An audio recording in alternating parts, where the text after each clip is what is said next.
Hi అండి, welcome to grand మా channel. ఇది చూడండి, ఈ మొక్కని చూపిద్దామని.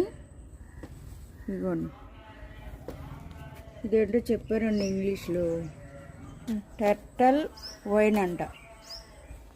అయితే ఈ చిన్ని కొమ్మ పెడితే చాలండి, ఇది పెడితే చాలు, అసలు ఇలా వచ్చేసింది.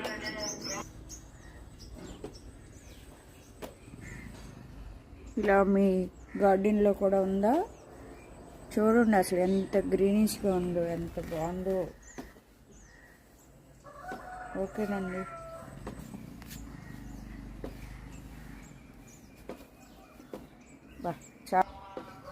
ఈ వీడియో నచ్చితే లైక్ చేసి, షేర్ చేసి, సబ్స్క్రైబ్ చేసుకోండి. ఇదిగోండి, ఇది పెడితే చాలు.